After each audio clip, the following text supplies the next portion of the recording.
దాచితిని. అంధకార శక్తుల ప్రభావము నుండి, అంధకార శక్తుల ప్రభావము నుండి నీరెక్కల చాటున నన్ను దాచితివయ్యా. నీరెక్కల చాటున నన్ను దాచితివయ్యా. నీవే ఆశ్రయ దుర్గం వైతివి, నీవే ఆశ్రయ దుర్గం వైతివి. పొందితిని నేను ప్రభువాని నుండి ప్రతి శ్రేష్ఠ ఈవిని భువి యందు. పొందితిని నేను ప్రభువాని నుండి ప్రతి శ్రేష్ఠ ఈవిని భువి యందు. కష్ట దుఃఖములు నాకు కలుగాగా, కష్ట దుఃఖములు నాకు కలుగాగా నన్ను చేరదీసి ఓదార్చితివే. నన్ను చేరదీసి ఓదార్చితివే. భయభీతి నిరాశలయందు నా ప్రభువా, భయభీతి నిరాశలయందు నా ప్రభువా. బహుగా ధైర్యంబు నా కొసగితివి, బహుగా ధైర్యంబు నా కొసగితివి. పొందితిని నేను ప్రభువాని నుండి ప్రతి శ్రేష్ఠ ఈవిని భువి యందు. పొందితిని నేను ప్రభువాని నుండి ప్రతి శ్రేష్ఠ ఈవిని భువి యందు. నా దేహమందు నా ముళ్ళు నుంచితివి, నా దేహమందు నా ముళ్ళు నుంచితివి. సాతానుని దూతగా నలుగాగొట్టన్, సాతానుని దూతగా నలుగాగొట్టన్. వ్యాధి బాధలు బలహీనతలందు, వ్యాధి బాధలు బలహీనతలందు నీ కృపను నాకు దయచేసితివి, నీ కృపను నాకు దయచేసితివి. పొందితిని నేను ప్రభువాని నుండి ప్రతి శ్రేష్ఠ ఈవిని భువి యందు. పొందితిని నేను ప్రభువాని నుండి ప్రతి శ్రేష్ఠ ఈవిని భువి యందు. నీ ప్రేమ చేత ధన్యుడనైతిని, నీ ప్రేమ చేత ధన్యుడనైతిని. కృతజ్ఞతాస్తుతులు చెల్లించదను, కృతజ్ఞతాస్తుతులు చెల్లించదను. కష్ట పరీక్షలయందు నా ప్రభువా, కష్ట పరీక్షలయందు నా ప్రభువా. జయ జీవితము నాకు నేర్పించితివి, జయ జీవితము నాకు నేర్పించితివి. పొందితిని నేను ప్రభువాని నుండి ప్రతి శ్రేష్ఠ ఈవిని భువి యందు. పొందితిని నేను ప్రభువాని నుండి ప్రతి శ్రేష్ఠ ఈవిని భువి యందు.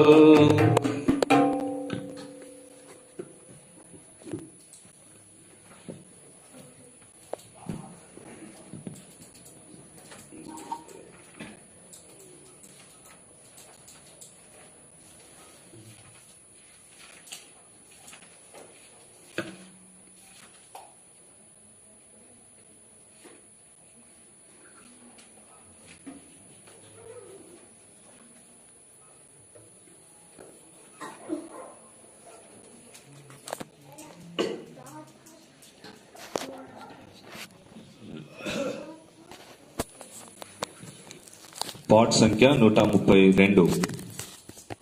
పాట సంఖ్య 132.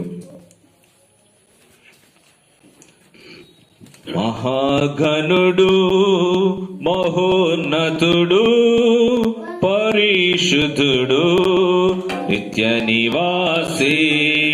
మహాగణుడు మహోన్నతుడు పరిశుద్ధుడు నిత్య నివాసి. మా సామర్థ్యము పునరుత్థానము మా జీవము మా రక్షణ నిధి.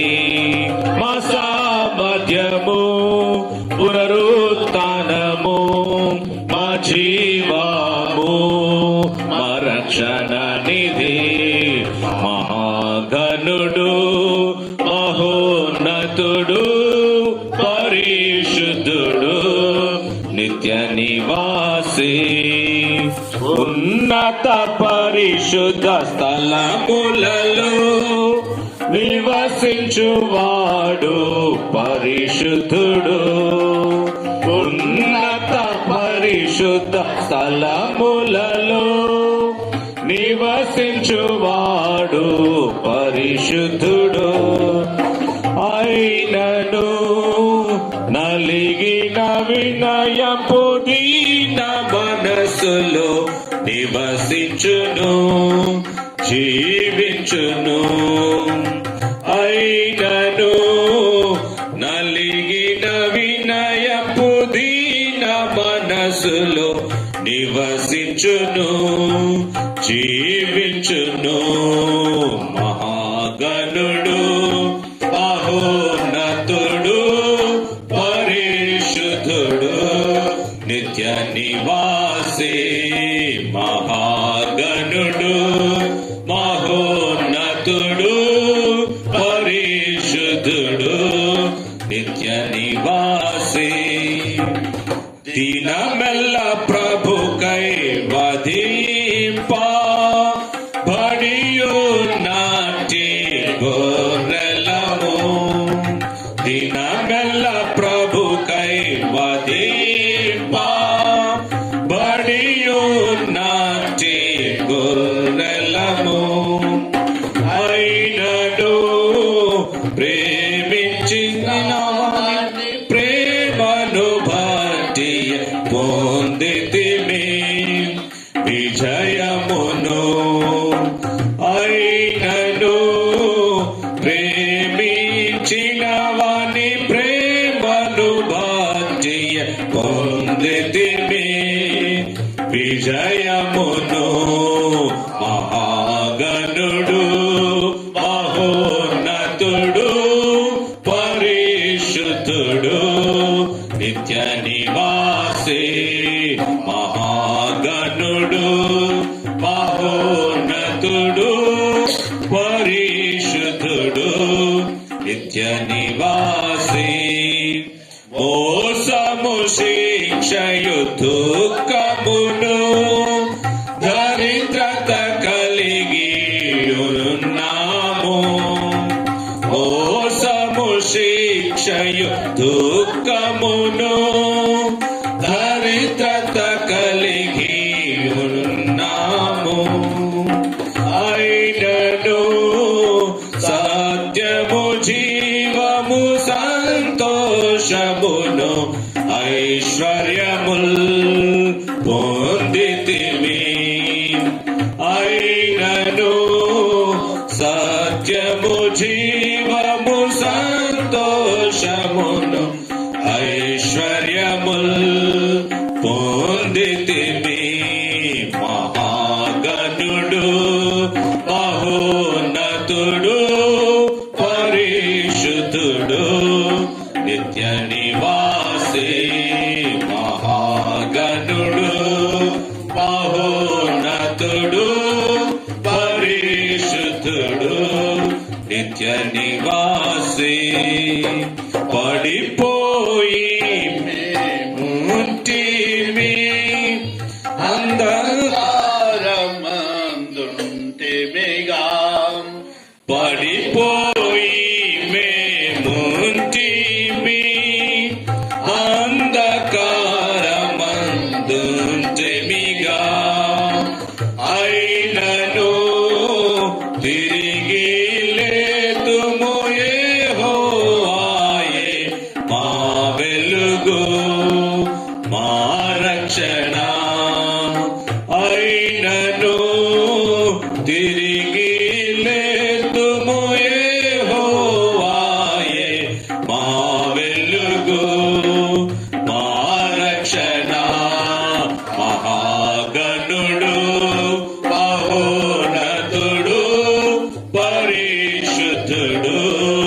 నిత్య నివాసి మహాగణుడు మహోన్నతుడు పరిశుద్ధుడు నిత్య నివాసి మన క్రీస్తును బట్టి ఎల్లప్పుడూ నిందకు పాత్రులమైతిమి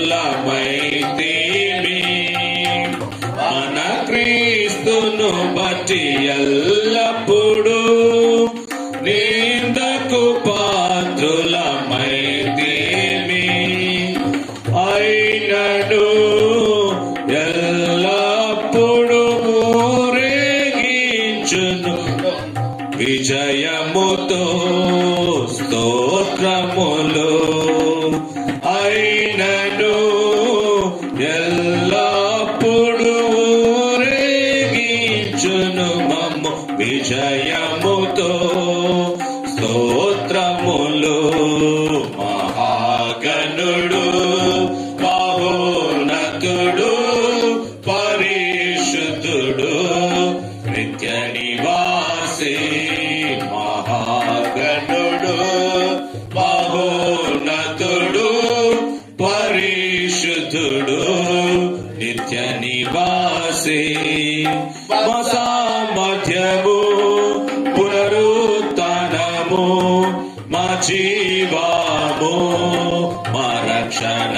నిధి మా సామర్థ్యము పునరుత్థానము మా జీవము మా రక్షణ నిధి మహాగణుడు మహోన్నతుడు పరిశుద్ధుడు నిత్య నివాసి మహాగణుడు మహోన్నతుడు పరిశుద్ధుడు నిత్య నివాసి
ఉదయకాల సమయంలో మన ప్రభు అయిన దేవుణ్ణి మనము ఆరాధించు నిమిత్తమై కీర్తన గ్రంథం 84వ కీర్తన గ్రంథం 84వ కీర్తన 7వ వచనం కలిసి చదువుకుందాం. కీర్తన గ్రంథం 84వ కీర్తన 7వ వచనాన్ని కలిసి చదువుకుందాం. వారు నానాటికి బలాభివృద్ధి నందుచు ప్రయాణం చేయుదురు. వార్ల ప్రతివాడు సియోనులో దేవుని సన్నిధిని కనబడును. యోహాను సువార్త 4వ అధ్యాయం 24వ వచనం. యోహాను సువార్త 4వ అధ్యాయం 24వ వచనం కలిసి చదువుకుందాం.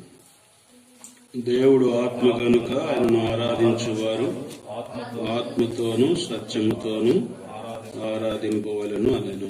ప్రార్థన చేసుకుందాం.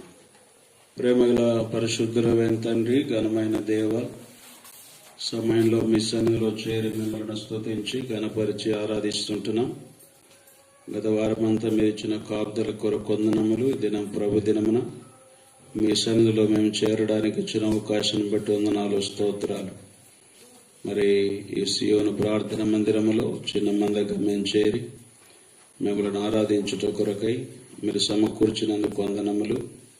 ఇంకెవరైనా మార్గములు ఉంటే నడిపించండి.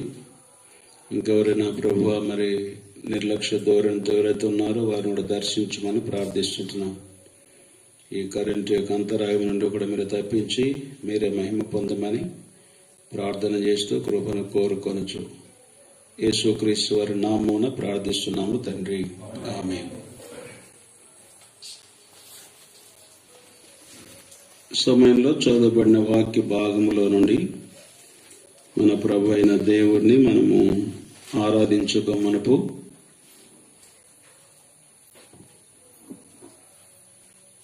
మరి నేను ఎవరినో మీకు తెలియపరచాలి కదా. చాలా మంది నేను ఎవరినో తెలియకుండానే నా కొరకు ప్రార్థన చేశారు. మీరు నీకు తెలుసురా, నువ్వు కొద్దిసేపు మౌనంగా ఉండు. కనుక చాలా మంది నేను ఎవరినో తెలియకుండా నా కొరకు ప్రార్థన చేశారు. గత సంవత్సరం మరి బైపాస్ సర్జరీ కొరకు ప్రార్థన చేసినారు. మరి దేవుడు తన కృప చొప్పున మీ ప్రార్థనలను బట్టి దేవుడు తిరిగి మరి ఇచ్చిన ఆరోగ్యాన్ని బట్టి ప్రభువును స్తుతిస్తూ మీకు కూడా వందనస్తులమై ఉంటున్నాం. కనుక దాదాపు నేను కొత్తకోటకు వచ్చినప్పటి నుండి ఎప్పుడైనా అచ్చంపేటకు రావాలనుకున్నా చూడడానికి, కానీ దేవుడు ఈ దినాన ఈ తరుణాన్ని ఇచ్చాడు. మరి సహోదరి కుమారుడిని చూడాలా అని ఆయనకు చెప్పినప్పుడు వీక్ డేస్లో వద్దన్నా, నువ్వు వస్తే మాకు కొంచెం ప్రయోజనకరంగా లాభదాయకరం ఉండేటట్టు రమ్మన్నాడు. అంటే మనం డబ్బులు తీసుకొని రావాలా, అది కాదంట. మరి ఏంటిదంటే నువ్వు వస్తే సండే ఉంటే మాకు కొంచెం బాగుంటుంది అని అన్నాడు. అప్పుడు నేను కూడా అనుకున్నా, సరే మీకు కూడా మీరు చేసిన ప్రార్థనలకు కృతజ్ఞత తెలియపరచుకోవచ్చు అనే ఉద్దేశంతో మీ మధ్యకు రావడం జరిగింది. సరే మెట్టుకు ఏదేమైనా మరి దేవుడు మన క్రైస్తవ జీవితంలో మనకి ఇచ్చినటువంటి నియమం ఏంటంటే ఒకరికొరొకరు ప్రార్థన చేసుకోవడం, ఒకరి భారములు ఒకరు పంచుకోవడం, ఇవన్నీ కూడా దైవ సంబంధమైన నియమాలు. కనుక మనం ఒకరి కష్టాలు ఒకరు ఆదుకొనచ్చు, వారి కొరకు ప్రార్థించేటువంటి నియమంలో మరి ఇక్కడున్న చిన్న మంద కూడా మీరు మా కొరకు చేసిన ప్రార్థనల కొరకు మీకు వందనాలు తెలియపరుస్తూ ఉంటాను.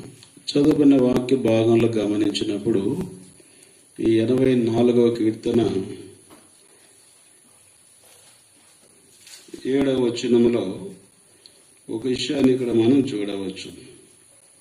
వారిలో ప్రతి వాడు సియోనులో దేవుని సన్నిధిని కనబడును.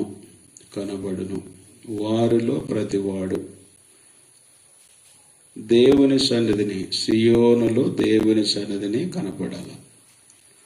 ఇది ఇక్కడ కీర్తనకాడు తెలియపరిచినటువంటి సంగతిగా మనం చూస్తున్నాం. వీరు ఎక్కడి నుండి వస్తూ ఉన్నారు అని అంటే, వారు నానాటికి బలాభివృద్ధి నొందుచు ప్రయాణము చేయొచ్చు.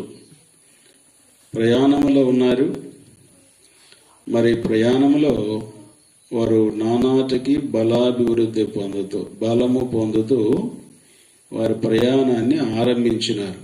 ఆరంభించి ఎక్కడికి వెళ్తున్నారు? వీళ్ళ ప్రయాణం యొక్క ముగింపు ఎక్కడంటే సియోనులో దేవుని సన్నిధిలో కనబడడానికి వారు ప్రయాణం చేస్తూ ఉన్నారు. ఇది ఇక్కడ మరి కీర్తనకారుడు తెలియపరిచినటువంటి మాట.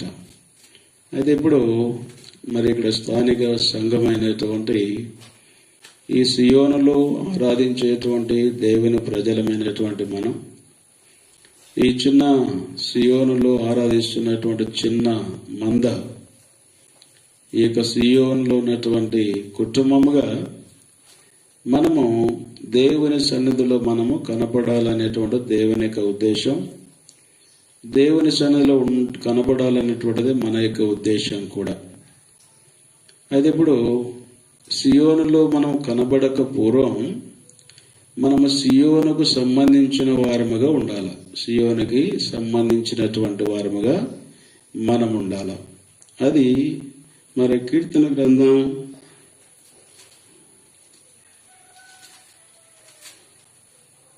85వ కీర్తన, కీర్తన గ్రంథం 87వ కీర్తన, 87వ కీర్తన 5వ వచనం. కీర్తన గ్రంథం 87 5వ వచనం చదవండి ఒకరు. ప్రతి జనము దానిలోనే జన్మించిననియు, సర్వోన్నతుడు తానే దాన్ని స్థిరపరచిననియు సియోను గూర్చి చెప్పుకుందరు. చాలు. కనుక సియోను గురించి ప్రచారం చేస్తూ ఉన్నారు. సియోను గురించి జనాలు చెప్పుకుంటా ఉన్నారు. ఏమని చెప్తా ఉన్నారు అనంటే, ప్రతి జనము దానిలోనే జనించనని, అంటే ప్రతి జనము కూడా దానిలోనే పుట్టినారని, సర్వోన్నతుడు తానే దాన్ని స్థిరపరచనని సియోను గురించి చెప్పుకుంటూ ఉన్నారు. సియోన్ అంటే ఒక స్థలమని కాదు ఇక్కడ అర్థం. సియోనులో ప్రతి జనము జనించినారంట. ప్రతి జనం, వారు ఏ భాష మాట్లాడినా, వారు ఏ స్థితిగతి కలిగి ఉన్నా, వారందరూ కూడా సియోనులో జన్మించారు అని ప్రచురిస్తూ ఉన్నారు. ప్రచురిస్తూ ఉంటే ఈ మాట విన్నటువంటి కొందరు ఏమనుకుంటున్నారు? ఇర్మియా గ్రంథం 50వ అధ్యాయం 5వ వచనం. ఇర్మియా గ్రంథం 50వ అధ్యాయం 5వ వచనం. ఇర్మియా గ్రంథం 50వ అధ్యాయం 5వ వచనం.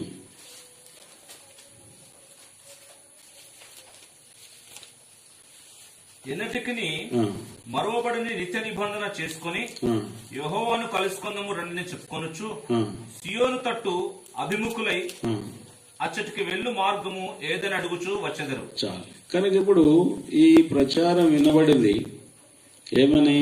ప్రతి జనము కూడా సియోన్లో జన్మించినారని, దేవుడు దాన్ని స్థిరపరిచినాడు అనేటువంటి సంగతి విన్నటువంటి వారికి, ఈ జనాల్లో కూడా వీరికి ఆశ పుట్టింది. ఏమని ఆశ పుట్టింది? మనం కూడా సియోనులో జన్మిస్తే మంచిది, మనం కూడా సియోన్లో జన్మిస్తే మంచిది. అయితే వాళ్ళు ఏం చేస్తున్నారు? కరెంట్ కూర్చోరు నువ్వు మరి ఇక్కడ మనం చూసినప్పుడు ఆ ప్రజలు ఏమనుకుంటున్నారు? మార్గమును అన్వేషిస్తున్నారు. ఏ మార్గం? సియోనుకు వెళ్ళేటువంటి మార్గం. సియోను గురించి గొప్ప సంగతులు చెప్తా ఉన్నారు. సియోనులో కొంతమంది అక్కడ ఆల్రెడీ జన్మించారు, దేవుడు దాన్ని స్థిరపరిచాడు. కనుక వీళ్ళకు కూడా ఆశ వచ్చింది. వారు సియోను వైపుగా వెళ్ళాలనేటువంటి తలంపు చేత దాని వైపుగా వారు ముఖాన్ని తిప్పుకొని, అంటే దాని వైపుగా మళ్ళీ మార్గాన్ని వెతుకుతూ ఉన్నటువంటి వారు ఉంటున్నారు. కనుక నిన్న రాత్రి మేము వచ్చినాము. అచ్చంపేట వరకు మాకు మార్గం తెలుసు. అచ్చంపేటలో ఇల్లు తెలుసుకోవాలి. ఇల్లు తెలుసుకోవాలంటే అన్న ఏదో పంపించాడు, దాన్ని యాప్ పంపించాడు. దాన్ని పట్టుకో తిరుక్కుంటూ మొత్తానికి ఇల్లు చేరుకున్నాం. అంటే ఒక మార్గం అనేటువంటిది అవసరం. ఆ మార్గము తెలుసుకోవడం అనేది అవసరం. తెలియకపోతే ఆ మార్గమును తెలిపేటువంటి ఒక గైడ్ అనేటువంటి వాడు అవసరం. అయితే ఇప్పుడు అసలు సంగతి ఇక్కడ ఏంటి అని అంటే, పాత నిబంధనలో సియోను, నూతన నిబంధనలో దేవుని సంగమునకు ముంగుర్తు. పాత నిబంధనలో ఉన్నటువంటి సియోను అనేటువంటి స్థలం, యెరూషలేము, సియోను అక్కడ ఉంటున్నాయి మనకు తెలుసు. కనుక సియోను అనేటువంటిది పాత నిబంధనలు ఎక్కడైతే వస్తుందో, కొత్త నిబంధన దేవుని సంగమునకు ముంగుర్తు, దేవుని సంఘానికి ముంగుర్తు. కానీ ఇప్పుడు మరి దేవుని సంఘములో మనము జన్మించాలి. ఇక్కడ స్థానికంగా ఉన్నటువంటి ఈ సియోనుకు అందరు రావచ్చు. స్థానికంగా ఉన్నటువంటి ఈ సియోను స్థలముకి ఎవరైనా రావచ్చు.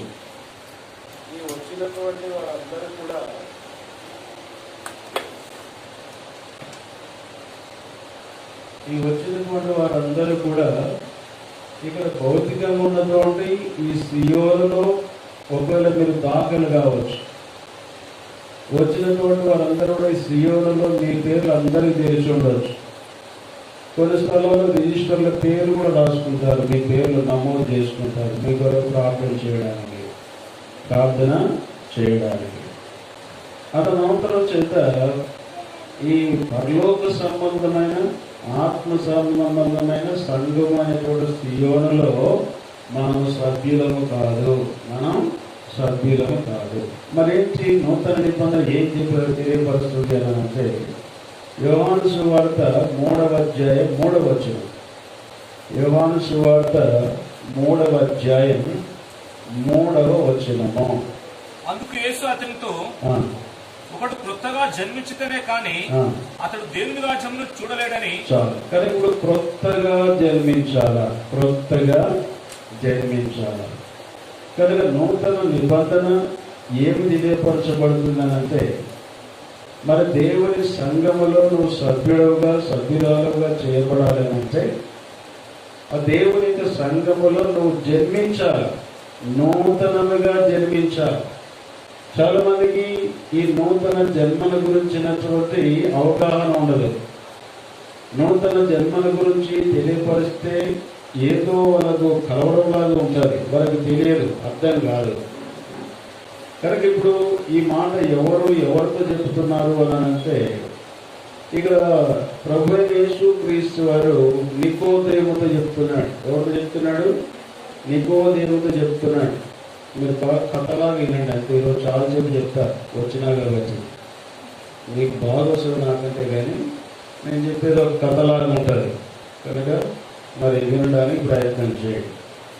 కనుక ఈ యొక్క వచ్చినటువంటిది ఎవరితో చెప్తున్నారంటే, యేసు ప్రభువు నికోదేముతో చెప్తున్నాడు. నికోదేము ఎవరు? యూదా మత బోధకుడు. ఆయన యూదా మత బోధకుడు. చూసినారా? లైట్ వేస్తే అక్కడ చూస్తారు, ఇది చూస్తారు, మరి సీఓలు వెళ్ళిపోతారు. దృష్టి పెడితేనే చక్కగా వాళ్ళు పనులు చేస్తారు మన కొరకు. అటు ఎవరు ఉండొద్దు, ఇది ఒక్కరోజు ఓపిక పట్టండి, పోకూడదు. మళ్ళీ నేను రాను, మీరు రమ్మను, సరేనా? కనుక ఇక్కడ సంగతి ఏం చేయాలన్నానంటే, ఈ యొక్క మత బోధకుడు వచ్చి యేసు ప్రభువుని వచ్చి మెచ్చుకుంటా ఉన్నా, అయ్యా నువ్వు చేసే కార్యాలు చాలా బాగున్నాయి, నువ్వు చేసే అద్భుతాలు బాగా ఉన్నాయి, సత్యనాలు లేపుతున్నావు, కుంటల్లో కాలిస్తున్నావు, కరోనా వాళ్ళని బాగు చేస్తున్నావు, అన్ని చేస్తున్నావు, గొప్పగా చెప్తా ఉంటే మనమైతే ఏమంటాం? ముప్పొంగిపోతూ ఉంటాం లోపల. మన గురించి ఎవరైనా పొగుడుతూ ఉంటే ముప్పొంగిపోతూ ఉంటాం, నేనంటే ఏమనుకున్నాను. అయితే ఇప్పుడు యేసు ప్రభు ఏమన్నాడు? ఉప్పొంగిపోలే. ఏమన్నాడు? అరే బాబు, ఈ సంగతి కాదు నీకు తెలియవలసింది, నువ్వు దేవుని రాజ్య ప్రవేశం అనేది నీకు అవసరం. దేవుని రాజ్యాన్ని చూడాలి, అది తెలుసుకో. దేవుని రాజ్యం చూడాలంటే ఒకడు కొత్తగా జన్మించాలి. కుంటున్న కాళ్ళు, భూమానికి ఆరోగ్యం, ఇవన్నీ సంగతి కాదు.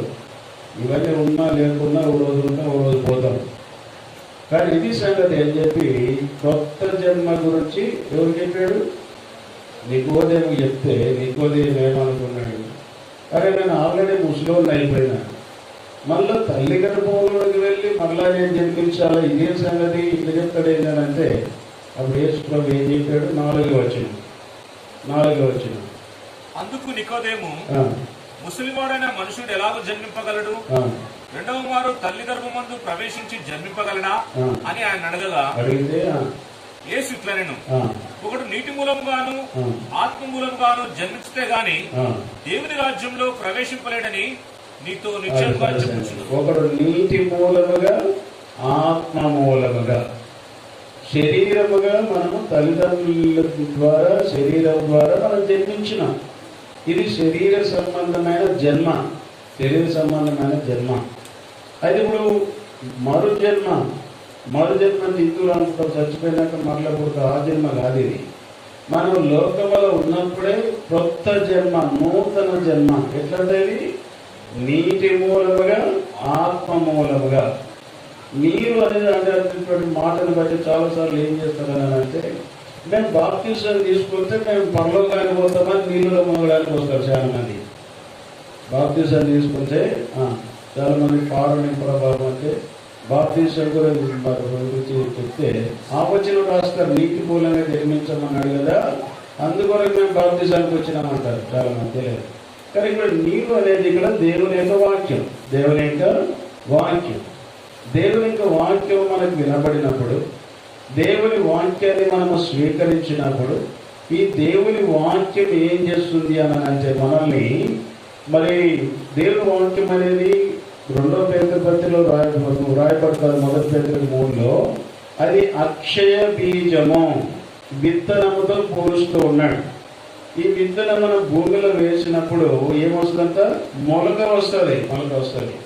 దేవుని వాక్యం అనేది మనకు వినపడడం ద్వారా, దేవుని వాక్యం మనం అంగీకరించడం ద్వారా, ఇప్పుడు ఆత్మ మూలముగా ఆత్మదేవుడు ఏం చేస్తాడు? యోహాను సువార్త 16వ అధ్యాయంలో ఇక్కడ చాలా మంది మరి ఆత్మ కొరకు ప్రార్థన చేసుకుంటూ ఉంటారు. పరిశుద్ధాత్మ దిగి రావాలి. ఎందుకనంటే ఎగరడానికి, దూకడానికి. దానికి కాదు పరిశుద్ధాత్ముడు వచ్చేది. ఆయన ఎందుకు వస్తుందంటే యోహాను సువార్త 16లో రాస్తాడు. అక్కడ ఆత్మదేవుడు ఏం చేస్తాడనంటే దేవుని వాక్యముల గురించి, పాపముల గురించి, తీర్పుల గురించి మనల్ని ఒప్పింపజేస్తాడు. నువ్వు పాపివి, నీ పాపములు క్షమించబడకపోతే నీకు తీర్పు ఉంది కనుక యేసు ప్రభువుని విశ్వాసం ఉంది, పాపములు ఒప్పుకుంటే నీకు రక్షణ ఉంది. ఈ కార్యం అంతా ఎవరు చేస్తారంట?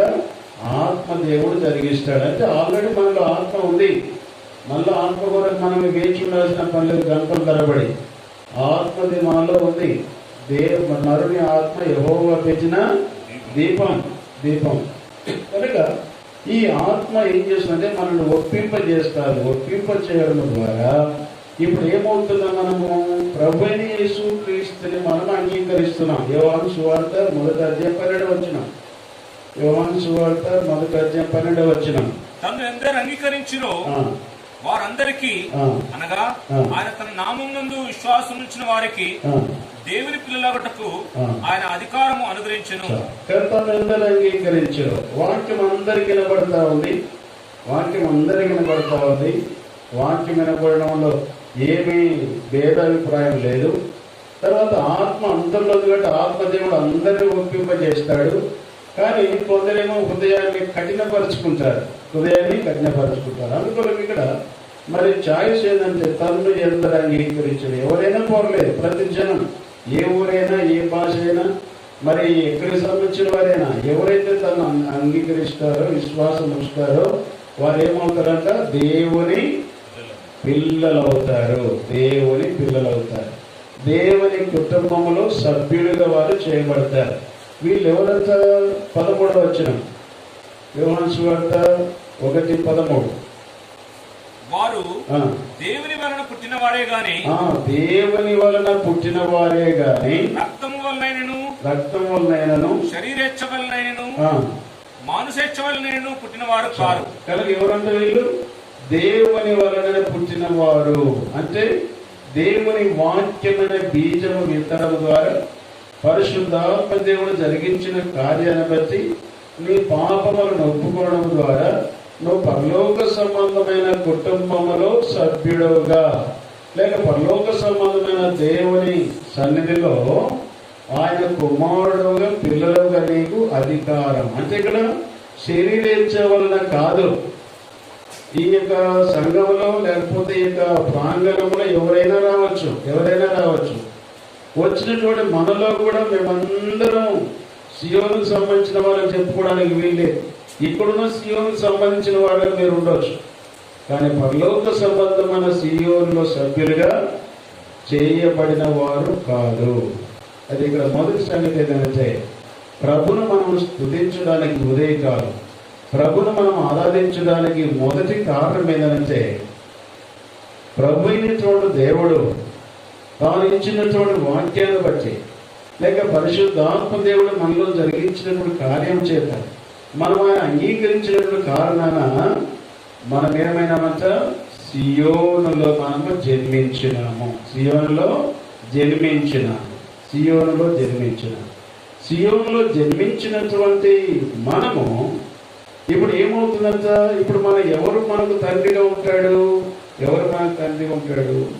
ఇప్పుడు మన పిల్లలకు ఆధార్ కార్డు పుట్టిన వెంటనే ఆధార్ కార్డు నమోదు చేయాలి. నమోదు చేయాలంటే ఎవరి పేరు ఎక్కిస్తాము? ఈ పిల్లగాడు లేకపోతే ఈ బాబా ఎవరి బిడ్డ ఎవరు కూతురంటే ఏం రాస్తాము? తండ్రి పేరు ఎక్కడ రాయాల్సిందే, తప్పకుండా తండ్రి పేరు ఉండాలి. కనుక ఈ సియోనులో జన్మించినటువంటి మనకు ఇప్పుడు మన పేరు సంఘములో దాఖలైపోతా ఉంది. ఇప్పుడు మన పరలోక సంబంధమైన మరి తండ్రి యొక్క పిల్లలుగా మనం ఉంటూ ఉన్నాం. ఇది మనకు కలిగినటువంటి గొప్ప ఆధిక్యత. అందుకొరకు రాయబడిన మాట కీర్తన గ్రంథంలో మనం చదివినాం, అనేక జనములు దానిలో జన్మించినారని, యెహోవా దాన్ని స్థిరపరిచినాడని ప్రజలు చెప్పుకుంటా ఉన్నారు. ఇర్మియా గ్రంథంలో ఆ మాట విన్నటువంటి వారు మేము కూడా దానిలో జన్మిస్తే బాగుంటుంది, మేము కూడా దానిలో దాఖలైతే బాగుంటుంది అని చెప్పేసి మార్గాన్ని వెతుకుతూ ఉన్నారు.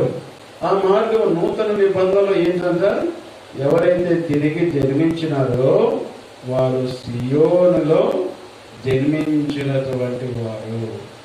అందుని బట్టి ప్రభువును మనం ఆరాధించాలి. ఎప్పుడైతే సియోనులో మనం జన్మించినటువంటి వారని ఉంటున్నామో మన యొక్క తండ్రి అయినటువంటి దేవుణ్ణి, లేక కుటుంబంలో ఒక సభ్యుడు, లేకపోతే కుటుంబంలో కుమారుడు కావచ్చు, కుమార్తె కావచ్చు, వాళ్ళు ఎదిగే కొలది ఏం చేస్తారు? వారి యొక్క తండ్రిలో ఉన్నటువంటి సుగుణాలు వాళ్ళు గుర్తిస్తూ ఉంటారు. వాళ్ళ తండ్రిలో ఉన్న సుగుణాలు గుర్తిస్తూ ఉంటాడు. చిన్న పిల్లవాళ్ళప్పుడు వాళ్ళకి అర్థం కాదు మాట్లాడేది.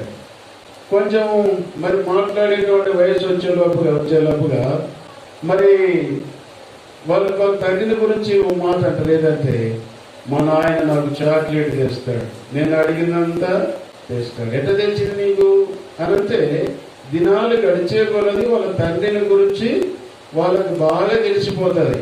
కొందరేమంటారు, మా నాన్న చెట్టోడు ఏమి కొనియాడు, మా అమ్మ అయితే కొనిస్తుందని కొందరు అంటారు. కొందరు అంటారు, మా అమ్మ షెడ్ అది ఏం కొనియదు, మా నాన్న అయితే కొనిస్తాడు. అంటే ఇక్కడ దినాలు గడిచే కొద్ది వాళ్ళు ఏం చేస్తారు అని అంటే తండ్రి యొక్క సుగుణములను వారు గుర్తిస్తూ ఉంటారు.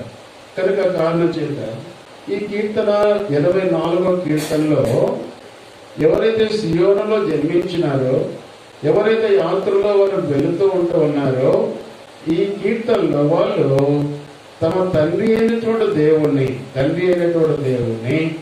5 రకాలుగా గుర్తించినారు. ఎన్ని రకాలుగా? 5 రకాలుగా గుర్తిస్తూ ఉంటున్నారు. అందుకొరకు యోహాను సువార్త 4వ అధ్యాయము 23వ వచనంలో ఏం రాయబడి చూడండి. యోహాను సువార్త 4:23.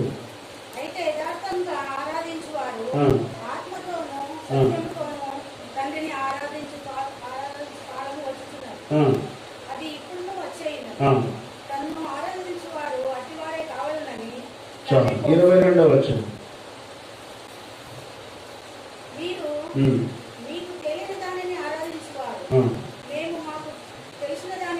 కనుక ఏమంటున్నారంటే సమరయ స్త్రీ ప్రభుత్వం మాట్లాడుతున్నప్పుడు మరి మీకు తెలియని దానిని ఆరాధించువారు, మేమైతే తెలిసిన దానిని ఆరాధించువారు.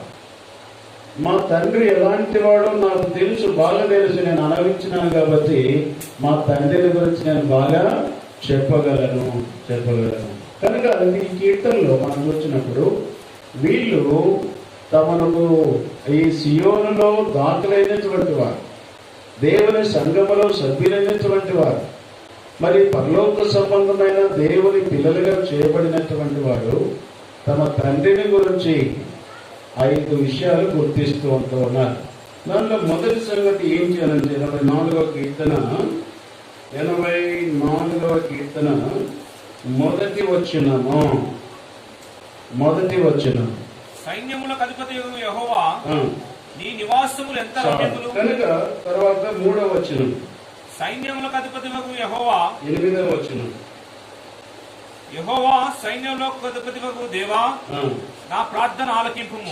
కనుక ఇప్పుడు తర్వాత 12వ వచనం కూడా మాట చూస్తాం. సైన్యములకు అధిపతియగు యెహోవా అంటే మొట్టమొదటి ఏమని గుర్తిస్తున్నారంటే సైన్యములకు అధిపతియగు యెహోవా. సైన్యము అంటే ఏముంటుంది? వాళ్ళకు శక్తి ఉంటుంది. శక్తిలోని వారిని పవర్ లేని వాడిని సైన్యంలో ఉంచాడు. కనుక సైన్యానికి శక్తి సామర్థ్యం ఉన్నప్పుడు సైన్యానికి అధిపతి అయినటువంటి సర్వశక్తి ఉంటుంది, సర్వశక్తి ఉంటుంది. అంటే వీళ్ళు గుర్తించినటువంటి సంగతి ఏంటంటే, ఈ ఉదయకాలం మేము ఆరాధించేటువంటి మా ప్రభు అయినటువంటి దేవుడు ఎవరు అంటే, ఆయన సర్వశక్తి కలిగినటువంటి వాడు, ఆయన సైన్యములకు అధిపతి, ఆయన సర్వశక్తి కలిగినటువంటి వాడనే సంగతి వారు గుర్తించినటువంటి వారిగా ఇక్కడ మనం వాక్యములో మనము చూడగలుగుతూ ఉంటున్నాం. అందరి బట్టి ఉదయకాలం ప్రభువును మనము ఆరాధించాలా, ప్రభువును మనం ఆరాధించాలా. అదే సమయంలో దీనికి ముందు ఇంకో సంగతి మనం గుర్తించినట్లయితే, ఇప్పుడు ఎవరైతే ఆ యొక్క సియోనులో జన్మించినటువంటి వారు ఉంటూ ఉన్నారో వారు సంతోషాన్ని అనుభవిస్తున్నారు, ఆనందాన్ని అనుభవిస్తూ ఉంటున్నారు. అయితే లోకస్తులకు ఆనందం లేదు. 14వ కీర్తన మొదటి వచనం, 14వ కీర్తన మొదటి వచనం, 14వ కీర్తన మొదటి వచనం. చాలు. కనుక దేవుడు లేడని బుద్ధిహీనులు హృదయాలు అనుకుంటే వారికి సంతోషం లేదు. కారణం ఏంటి? దేవుడే వారి హృదయంలో లేడు. దేవుడు లేడని అనుకుంటున్నారు కాబట్టి వారికి సంతోషం అనేటువంటిది లేదు. వారికి మరి యొక్క సంతోషం అనేటువంటిది వారి జీవితంలో లేదు. ఈ కీర్తనలో 12వ వచనం చివరి వచనం చదవాలి. 12వ వచనం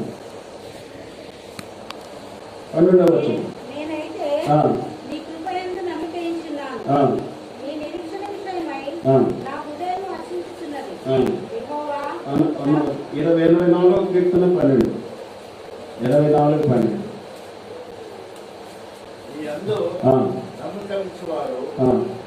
ధన్యులు, నీ అందు నమ్మకించువారు ధన్యులు. అంటే ధన్యుడు అంటే ఆశీర్వదించబడిన వాడని, ధన్యుడు అంటే దాంట్లో ఉన్నటువంటి మరొక బ్లెస్సెడ్ అని, ఆశీర్వదించబడిన వాడు, సంతోషించేవాడు, హ్యాపీనెస్ అనేటువంటి మాట. కనుక వారు సంతోషిస్తున్నారు. ఎవరు సంతోషిస్తున్నారు? ఎవరైతే పరలోక సంబంధమైన కుటుంబంలో సభ్యులుగా చేయబడ్డారో, ఎవరైతే సియోనులో జన్మించిన వారు ఉంటూ ఉన్నారో వారు సంతోషిస్తూ ఉంటూ ఉన్నారు. అయితే లోకంలో ఉన్నటువంటి ఈ బుద్ధిహీనులు, దేవుడు లేడని చెప్పుకునేటువంటి వారికి ఈ సంతోషం అనేటువంటిది లేదు. కనుక అందుకొరకు ఇక్కడ మొదటి సంగతి ఏంటంటే, వారు సంతోషించుట కొరకు, వారు సంతోషానికి కారణమైనటువంటి 5 సంగతులు ఉన్నాయి. సంతోషానికి కారణమైన 5 సంగతులు ఉన్నాయి. దాన్ని మనం ఏమంటామంటే మన పరిభాషలో మరి మీకు అందరికి బాగా తెలుసు అనుకుంటా కదా, మా ఊరు వంటలు, ఈ ఊరు వంటలు చూస్తూ ఉంటారు కదా మీరు. మధ్యాహ్నం పూట ఏ పని లేదు, చూస్తారా లేదు? యూట్యూబ్లో, టీవీలలో చూస్తారు. కనుక చూసినప్పుడు వాళ్ళు ఏం చెప్తారు? ఇంత మిరపకాయ తీసుకో, ఇంత పచ్చిమిరపకాయ తీసుకో, ఇంత అల్లం తీసుకో అని చెప్తా ఉంటారు. అంటే దాన్ని